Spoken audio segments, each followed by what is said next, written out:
Da da da da. What's my good cheer? Welcome, welcome, everybody. I'm dragging my butt coming into my live tonight. I tell you, it was a day. It was a day that I was expecting to be kind of a, I don't know. I had a dentist appointment, and I'm not a big fan of dentists. And I went in, I walked down to the mall. Took me about an hour, hour and a half. I just took my time, stopped, grabbed a coffee. It was raining. It didn't bother me. But I got to the dentist, not looking forward to it. And I was only in there for like 20 minutes. And I only have one more appointment left. And I am done with the dentist. The next appointment is definitely going to be my least favorite of them all. They're going to be scraping the tartar off all my teeth. And oh my goodness, I am not a big fan. I'm beyond not being a big fan of metal scraping on my teeth. And I would much rather have all my teeth pulled out than have them scraped. But she wants to scrape them, right? And the government's going to pay for it. So I'm just going to, right, ride that wave, get it done, and hopefully, in my determination to take good care of the teeth that I have left, that I never go to the dentist ever again. That's the plan. But what a day. I walked down to the swimming pool. Like I said, it took me about an hour and a half. I did 40 laps. It's an Olympic sized swimming pool. I did 40 laps. Then I went to the dentist appointment. Then I picked up 4 chicken fingers because I was absolutely starving. It was like 6 o'clock in the evening, and I hadn't even eaten anything that day except for that cup of coffee. And so I grabbed four these little teeny weeny chicken fingers, and oh my goodness, they were so delicious. But I felt kind of bad because I had done all that walking and all that exercise in the pool that I thought, oh, Cindy, you can manage to take one more walk. Just walk home. You can do it. So I spent another hour and a half, maybe a little bit longer, because by that time I was pretty bagged. I came home and I expected my feet just to be like electricity when I got home. Not bad, but I was super tired, and I've been just kind of sitting in my chair, spacing out, trying to be interested in the content that's coming across my path, and I was having a hard time absorbing any of it, doing a lot of bit of channel surfing, I guess you could call it, with the computer. And then I decided to do a little bit of Googling because, these ideas that come across my path, that's what I work with, right? I get a little bit of a breadcrumb or something comes to my mind, and I'm that person, especially in the past half a dozen years or so. I start reading into them. I was remembering my nephew, who's he's deep. He's a big philosopher. My nephew, but he did a lot of research on our ancestry, and it goes way back. And for what I know, right, our ancestry, we have our family tree goes back to the 14th century, but he was able to go even further than that. He found out that one of our ancestors is from the wealth dynasty. And so I did a little Googling today, and it blew me away because, again, I deal with things that come across my path and it catches my curiosity. I see you there, Eugene. I see you there, dear. Um, I'm doing great. Thank you for asking me. I hope your night is going good. Um,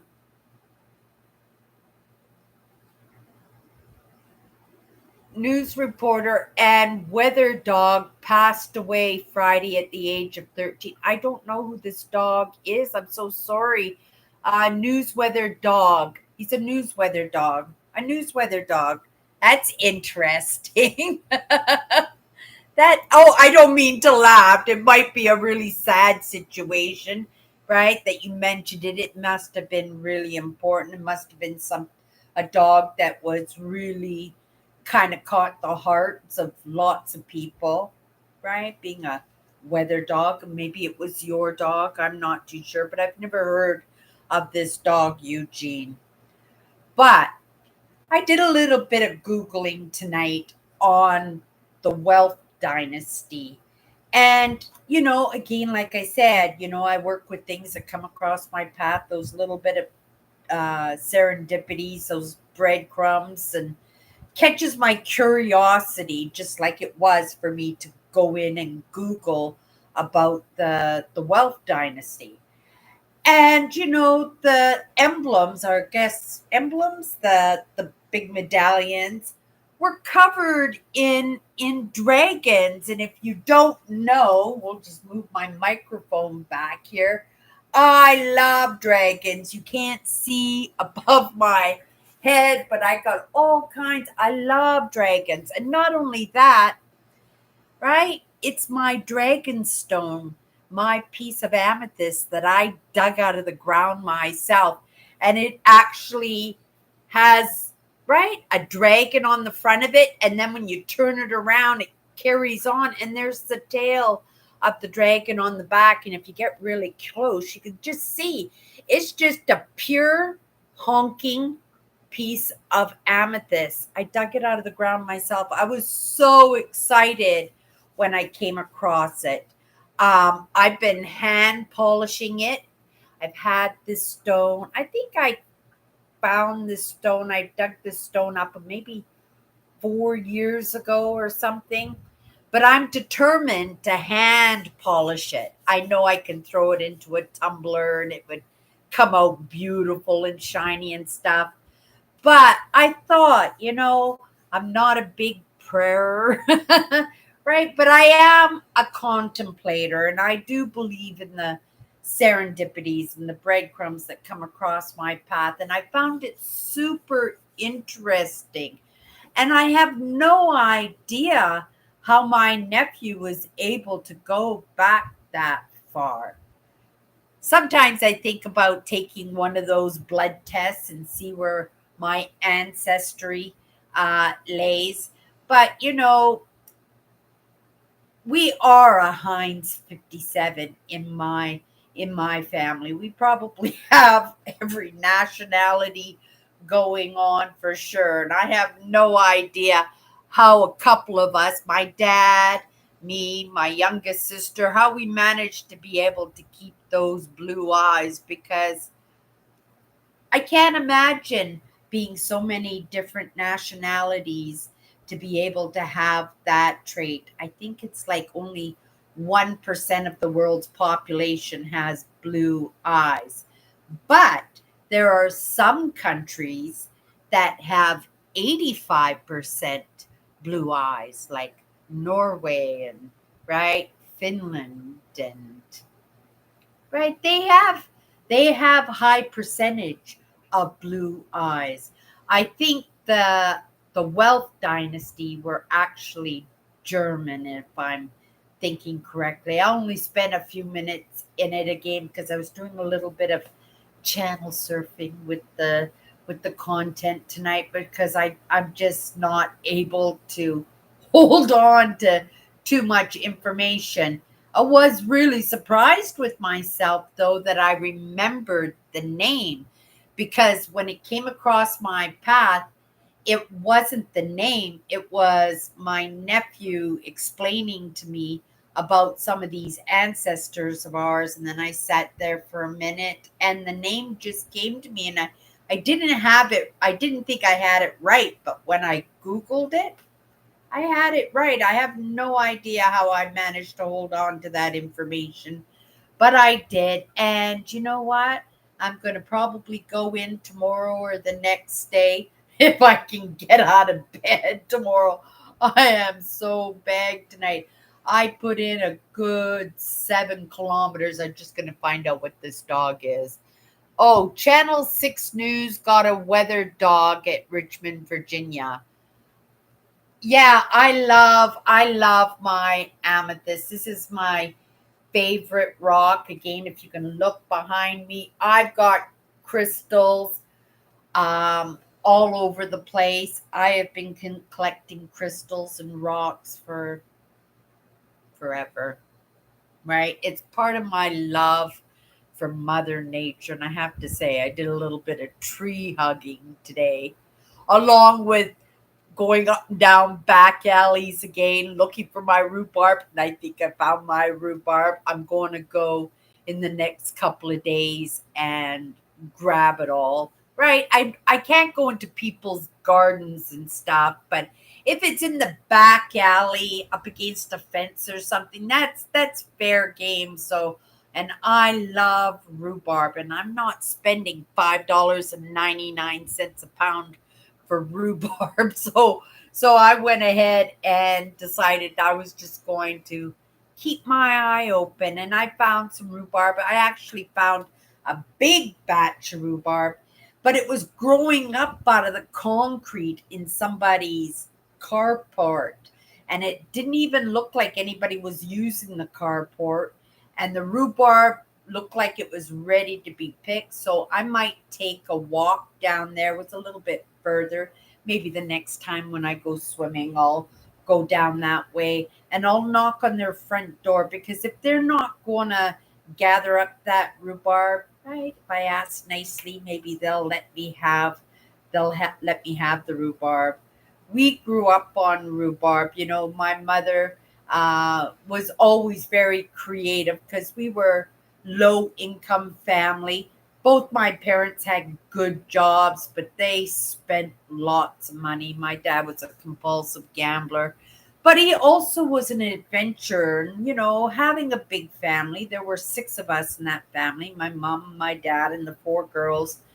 That, you know, my dad was always, as kids, we don't appreciate, how hard our parents work for their money. Kids these days, they get born and they're asking for their iPhones and stuff, right? But, when I grew up, right, we didn't appreciate how hard our parents worked. I remember my dad go to poker games on Friday night, and then all us kids would run to his wallet when he came home on Saturday morning. And if it was a fat wallet, we'd all get $20 for the weekend, and that $20 would get us comic books and potato chips and pop. It'd get us to the Saturday matinee, might get us a pair of jeans, or, we go to the movies, go downtown in the evening and go see a real movie, right? Instead of just the matinees, right? We go to see, oh my goodness, so many movies I saw as a teenager. The movies were my absolute favorite. When I was growing up, as a teenager, I wanted to be a makeup artist for movie theaters, and actually, I joined the drama class in my senior years, and I was actually pretty good. It is in being in character. It is in that chameleon role that highly sensitives and empaths, you know, I'm going to say play in their real lives, because it really is what it is, right? It's taking on characters and adjusting yourself so that you can meet somebody else on their own playing field in their personality, because you always want people to like you. You don't want to stir the pot. You don't want to get on somebody's bad side. So lots of times you find those commonalities in the paying attention to them or listening to them. and you find those commonalities and you suit your personality in a way that, they resonate with it. They might even like you, right? But they're not really liking you because you're not being you. You're being somebody that you hope they might like. It's only been in the past, oh my goodness. Well, I would have to say it started in my young adulthood after I'd gotten to a point of accepting the person that I was, right?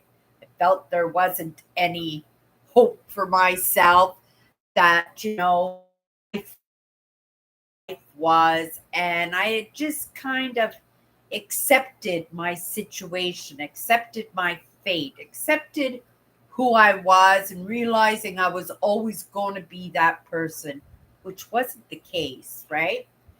But that was the opening for me. And, once I accepted who I was, I stopped playing that role for other people.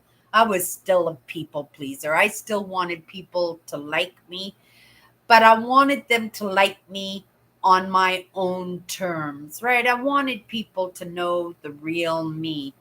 And, that started in my early 20s, and it served me well because I was able to make some real friends, people who really did accept me for who I was.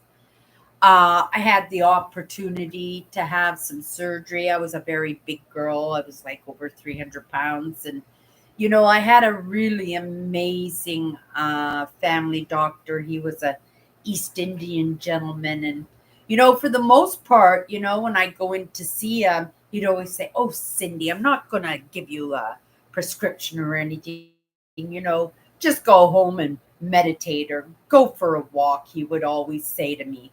But this one time I came in for my yearly checkup, and he said, "You know what, Cindy?" He says, "I'm going to see if maybe we can get you in to see a specialist in gastric bypass, in surgery, to see if maybe that will help you to lose some weight."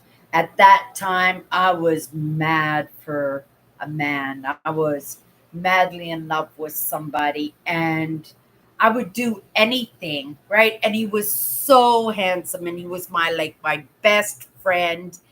And I decided, yes, okay, yeah, if you want to set up a referral, I'll go talk to somebody. And I had that operation.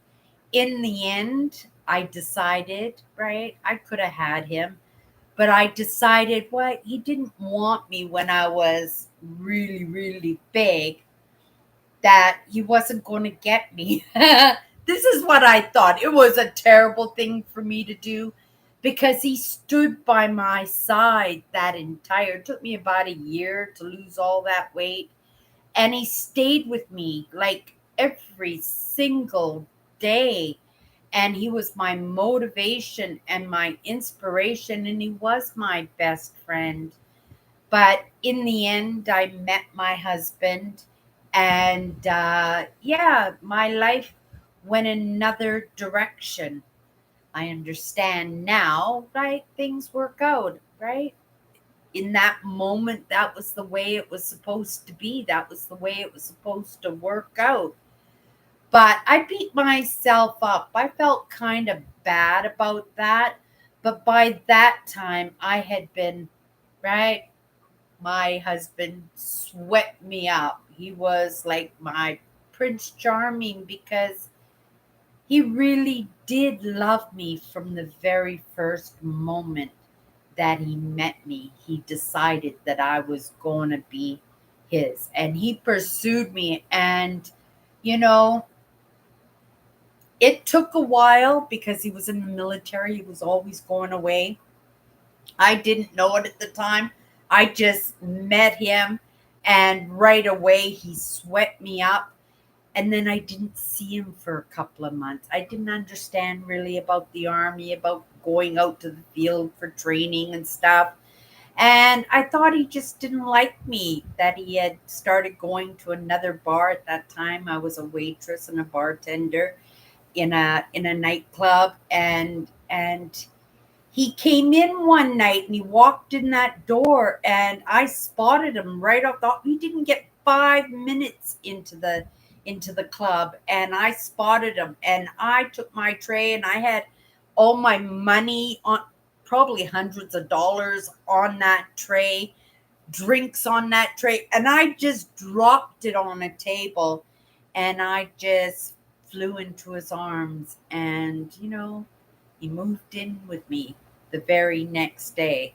I used to tease him that he was my one night stand that never went away. But it was meant to work out that way. Sometimes, I believe truly in love at first sight because, you know, whoever, whatever, has got plans already set out. We're off living our dream. We set our goals and we move towards that, but we never know when that wrench is going to come in to our life, or Cupid or whatever, and then our life is going off in a different direction. And, I understand now is because, as a teenager and as a young adult, I did have dreams and I did have goals. And whoever, whatever was making those dreams come true for me. I wanted my Prince Charming, right? Didn't know it was going to be him, but that's the way it worked out, right? I wanted that Cinderella wedding, right? I would never have been able to have that wedding if I had, right, with my best friend, because my best friend wasn't even, right, he had his way. He would never work a day in his life because he had a problem with working for the man, right? So, my husband was in the military. He made good money. I was working at the bar. I was making good money. And also the the morals and the values that are in the military system. It was something that I truly appreciated and I took on as my own, and that was the beginning of me building and living through values, and that helped me to move forward, right? Every single one of my relationships and every single one of those failed relationships, because lots of times, right, that infatuation, and I have been in love a few times, but for the most part, right, it's puppy love, it's infatuations, they're crushes, they're right, they're playgirls, centerfolds, whatever. Donny Osmond, the Bay City Rollers, right? Elvis Presley. These are all people sometimes that we idolize, and that's truly not love. When it hits you, it hit you. It hits you, and I understand that feeling, and I would never deny that feeling. I would pursue it if I could, but it has to be mutual, and I understand um, uh, that's exactly the way it is. That's what love at first sight is, and there is somebody for everybody. But because we have these dreams, because we have these goals, because we have these images in our heads about, right, who Prince Charming really is, that we just put our life on hold lots of times until, or if, and sometimes, maybe never.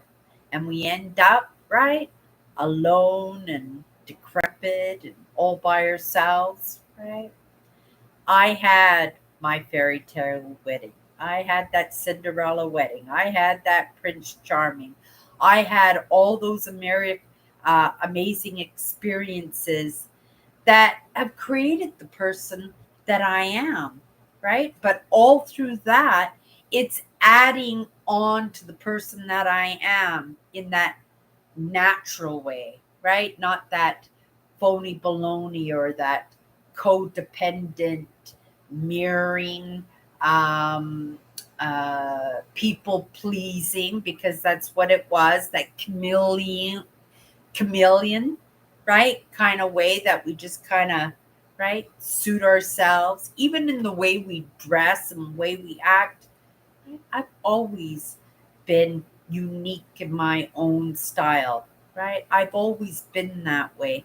But right, I did play that game, and I'm so grateful that, early on I learned, and even if it was just accepting, right, that I was a loser, right, that I was a zero, or right, that I would never have my Prince Charming or my fairy tale wedding, because that's the way I felt. That was the projection always on me. And then after a while, I picked up that baton, right?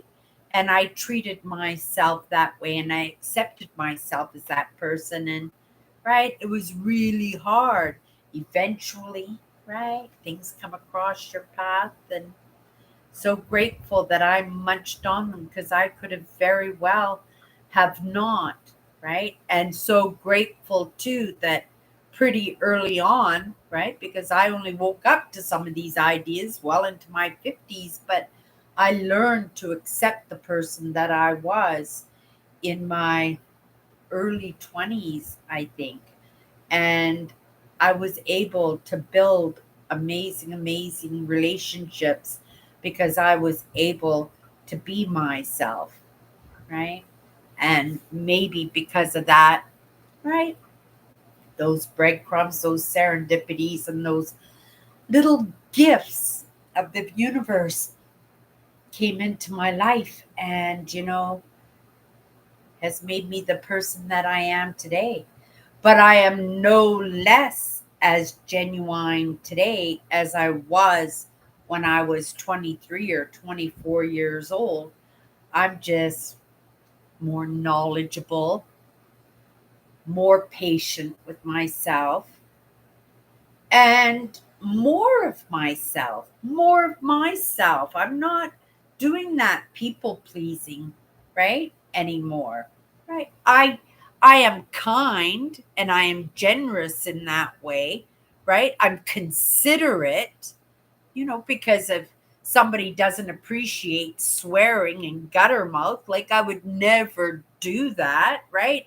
I have friends who are Christians and stuff and love Jesus and stuff, and I'm not religious in any way, but I'm very respectful because I move in my values, and being married to the man that I was, my husband who was in the military, and being part of that military community, right? I got pulled out of the civilian community and became part of that military family that, that served me so well because I really didn't have any values before then, right? I probably did have values, but I didn't pay too much attention to them. And I didn't think it was probably very important, right? Because I was living my best life. Silly girl, right? But again, I'm no less genuine as I was then. I'm just different. I've just changed. I've just grown over the course of the years. And in doing that, I just do it genuinely, right? And that's probably why I don't have a lot of physical friends in my life. I have my family, and my family would accept me for who I am, right? Uh, because they know that I'm going to be whoever I am, right? Um, and I don't do that people pleasing with them anymore. I did at one point, but not very much, because they were living their own lives and I was living my own life, right? But now I understand you never deny your own. In the end, that's all you've got. And this is something that I've come to understand is not necessarily talking about the family, right? The blood family, because you can make family out of friends, just like I was part of that military family. Like they were just as much my family as my blood was, because they taught me about values. They accepted me for who I was, and they appreciated me, and they loved me, right? It was very painful when me and my husband split up, and I had to pull myself out of that because number one, I didn't want to bump into him, and not like we would have been mean to each other. We were never ever mean to each other, but we did hurt each other in that process of breaking up, right? And so I had to pull myself out of that military family, and it was really hard, but the lessons, right? The values and the idea of what family really is all about. And it's about, right, being accepted for who you are, and being loved, and being cared for, right? I filled their gaps, they filled my gaps, and we taught, right? We learned from each other. You just can't go around filling each other's gaps. Those, like, of course, you don't want to see, your child fall off a training bike with the training wheels, right? You're going to stand beside that bike and help them out to learn, but you can't do it for them. They have to learn, right? But you can stand beside them, you can support them in that. It's right. People who come into our lives, they always, my husband was very much like me in many ways, like personality wise, right? And in lots of in finances, he was very much like me. The sense of freedom, he was very much like me. His sense of humor, the values, I had to learn a little bit, but the values just sit so well with me. And some of those family issues that I had, he had those. We were very, our lives were very, very similar in lots of ways, right? But coming too far off that branch, I had no idea what I was going to talk about when I came live today. I was just like, oh my goodness, I'm so tired. I can't even think anymore. I actually still have my cards in my hand. I thought, oh, we'll just pick a card tonight and we'll just go into the conversation on the card. But, it's about being ourselves, and no matter what the situation is, because, there's nothing worse than, being somebody that you're not, and then going after somebody, right? Marrying that person, and you get comfortable with them, and after you become comfortable, the real you is going to come out anyway, and the chances of separation and divorce would be would be detrimental. It would be something that wouldn't be able to be avoided, would it? Because they had expectation of the person that you were. Wasn't the case. I had gambling issues, and my husband was much younger than I was, and he wasn't done with, right, the party life and stuff, and I was ready to settle down and have babies and stuff, and right, and we just didn't grow together. We just didn't grow together. He grew with his friends and his military family. By that time, right, I was a VLT, video lottery terminal addict. I gambled. I just, right, I made one of those machines my friend, and we didn't grow together. So we end up growing apart. And, you know, we didn't end the marriage, uh, right? It was still heartbreaking, but we didn't end it as enemies, right? I didn't go after his pension or anything. I just let it go. I had this idea, set it free. If it comes back to you, it's yours. And I always had this idea that we were going to get back together, right?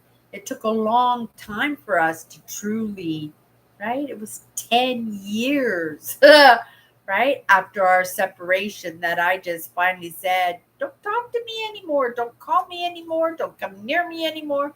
And I never heard or saw him again after that. And as difficult as it was, because soon as I said it, soon as I didn't hear from him in like a month, I knew he was keeping me to my word, and I so regretted it in the moment.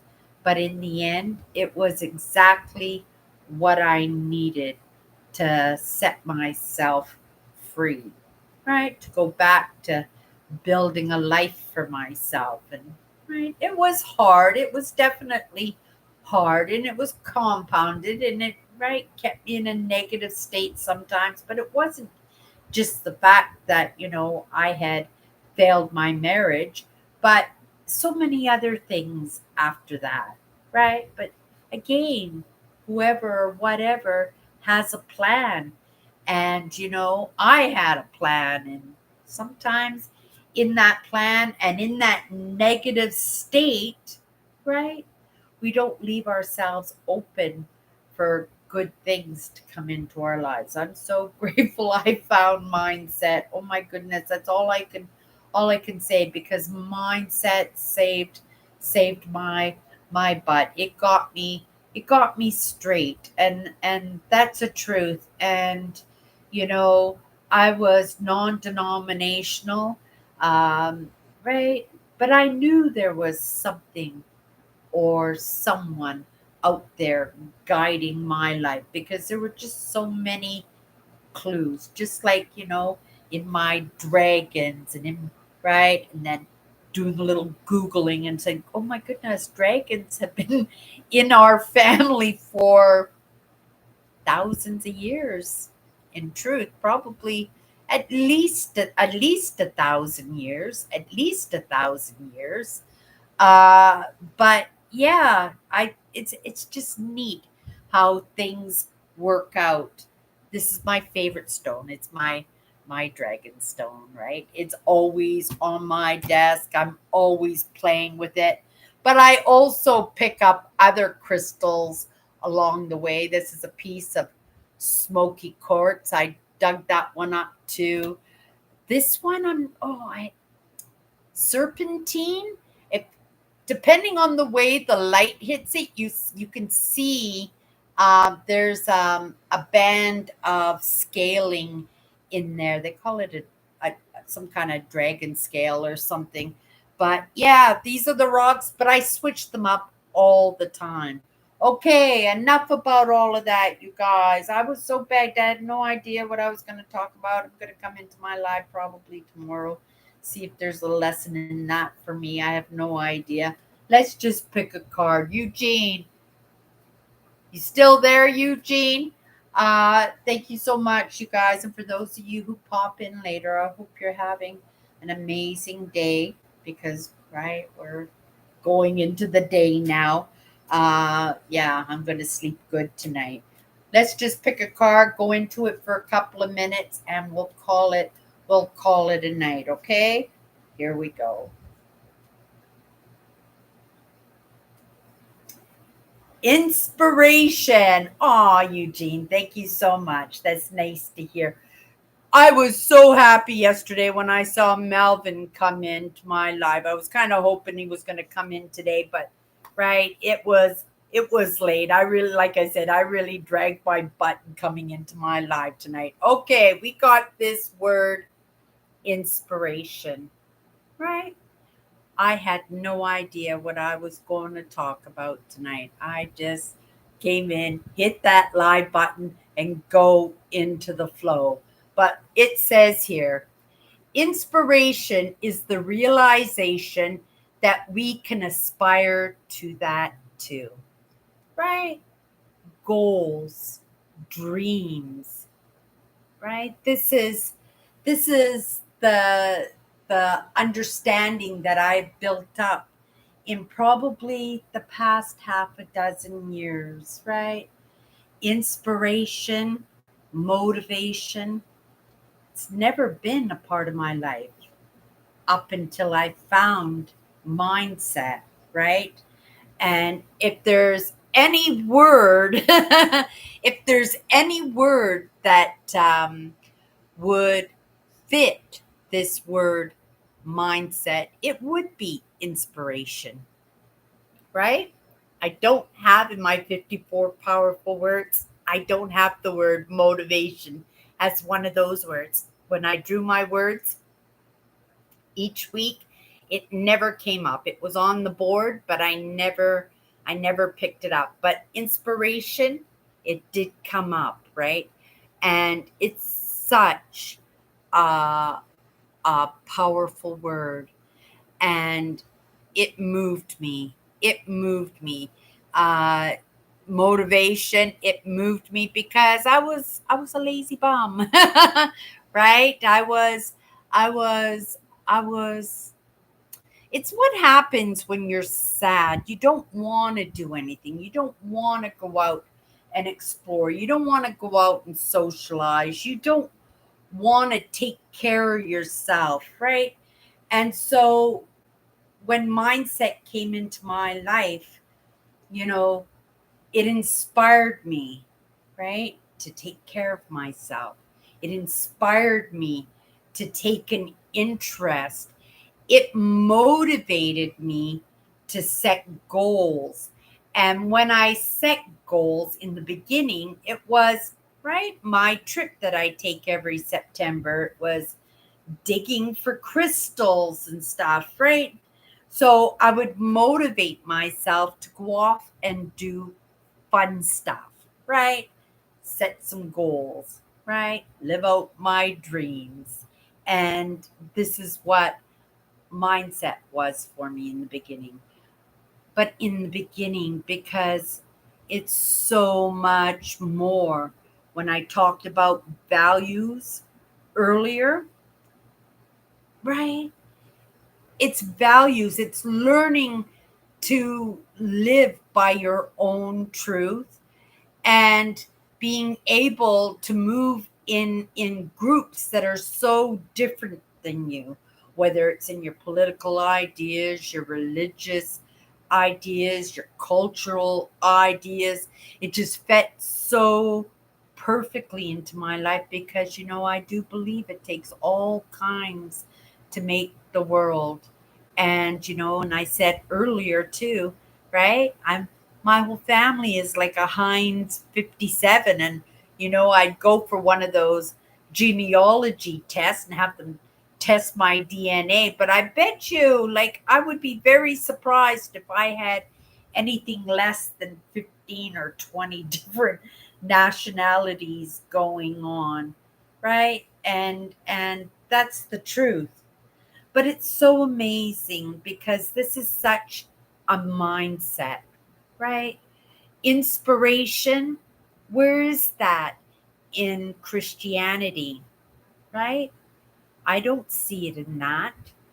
Where is the inspiration in so many different um, religious or political? There's, right, motivation, uh, but inspiration, that belongs to mindset, right? And it's kind of neat that I mentioned how important mindset was to me because I can't think of another word besides motivation, right? That would sit well uh, with mindset besides this word inspiration, right? And, it inspired me to set goals. It inspired me to give my life a shot, even in my, right? I was in my late 50s before I even had any of these ideas that maybe, right, life isn't over, that I could create something amazing for myself. And even though things have still been difficult, that things have been hairy, scary, I've had lots of life crashes. I believe my relationships with my family are just getting better and better. I've been able to build boundaries in my life and to be able to, move with people who respect my values, understanding, right? That they can respect me in the way that I'm going to respect their values too, right? That I'm not going to disrespect their ideas or religious ideas or political ideas or cultural ideas or even their family traditional ideas, right?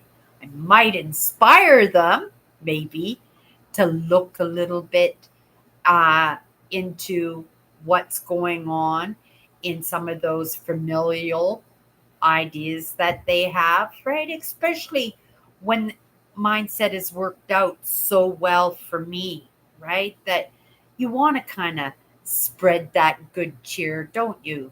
Right? When you come across something amazing, with me and my sisters, when we find a great product at the grocery store or a great shampoo or great bar soap or something, right? It's that word of mouth that gets that product going because if you don't, then it comes off the shelf, and there, right, so many great products out there that I, right, I am a diehard fan of, and I voice my love for them only because, I worry that maybe they won't be there and then they won't be there for me, right? Because I love them.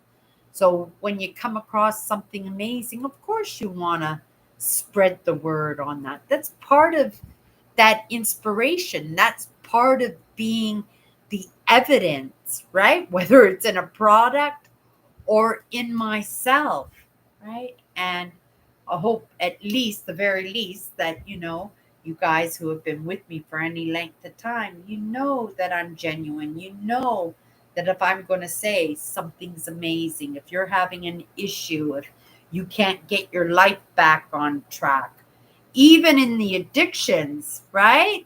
It was I'm trying to think now. Oh, most definitely it was the mindset.